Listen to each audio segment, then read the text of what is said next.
संगीत के बिना कोई चुनाव पूरा नहीं होता मनोज जी। तो ये तो हिंद के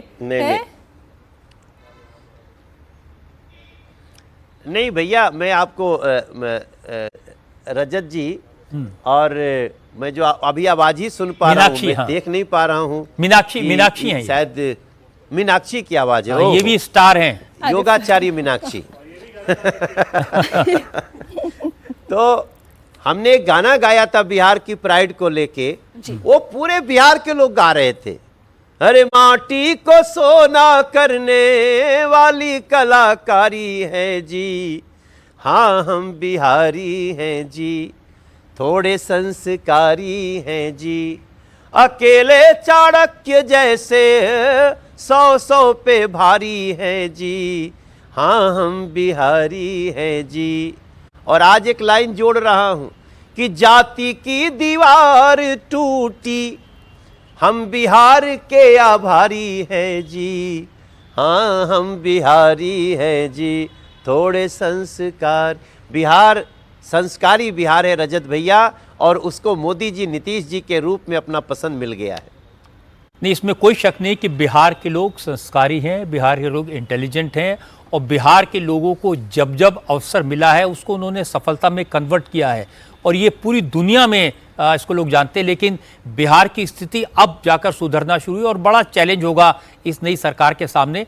लेकिन चुनाव के दौरान मैंने आपसे राहुल गांधी की बात की, तेजस्वी यादव ने यह कहना शुरू किया था कि तेजस्वी भ्रष्टाचार को रोकेगा, उसकी परछाई भी अगर भ्रष्टाचार करेगी तो उसको जेल में डाल देगा।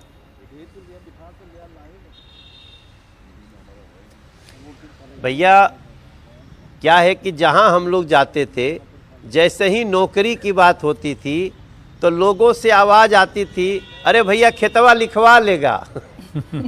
तो नौकरी की बात आते खेतवा लिखवा लेगा, ये एक केस से जुड़ा हुआ है। तो आप कहने को तो हर नेता समझदारी से बोलना चाहता है, लेकिन आप एक तरफ सहाबुद्दीन अमर रहे बोलेंगे और एक तरफ आप बोलेंगे कि हम भ्रष्टाचार रोकेंगे, हम अपराध रोकेंगे, तो कोई इसको विश्वास नहीं करता है रजत भाई साहब। और इसको पता नहीं, इन लोगों को पता रहता है कि नहीं कि हम आज जो बोले हैं कल जो बोले हैं दोनों को मिला करके लोग देखेगा, शायद इसका भी मुझे अभाव दिखा। एक्चुअली आजकल डिजिटल मीडिया का ज़माना है, लोगों के पास में सारी इंफॉर्मेशन अवेलेबल रहती है। पहले आपने क्या कहा, आज आपने क्या कहा, पहले आपने क्या किया, आज आप क्या कर रहे हैं। और आप देखेंगे कि इस पूरे चुनाव में उन्होंने लालू यादव को पूरे कैंपेन से दूर रखा। सिर्फ एक वो अपराधी उम्मीदवार है जिसके यहां वो कैंपेन करने के लिए गए थे।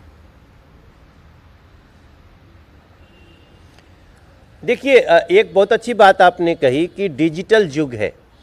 इसमें जहां कुछ लोग कोशिश करते हैं फैक्ट को घुमाने की, वहीं बहुत सारे लोग एग्जैक्ट फैक्ट के साथ रिपोर्टिंग करते हैं।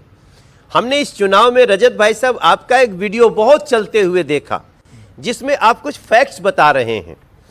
तो अब ये जो डिजिटल युग है ना, ये एक एक गांव की कन्या को भी, कन्या बोलते हैं बहू को जो घर में रहती है, कन्या को भी सजग कर रहा है।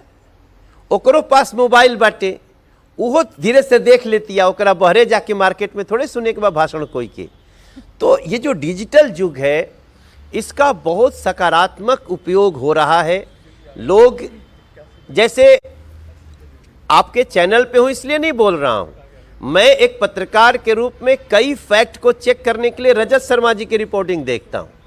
ऐसे 5-6 लोग हैं जिनकी रिपोर्टिंग देखता हूं, क्योंकि मुझे पता है कि अगर मेरी गलती हुई तो भी रजत भाई साहब हमको आईना दिखा देंगे। इसका डिजिटल लाभ जो हो रहा है वो चुनाव को और भी प्रामाणिक और प्रमुखता से, सजगता से आगे बढ़ा रहा है।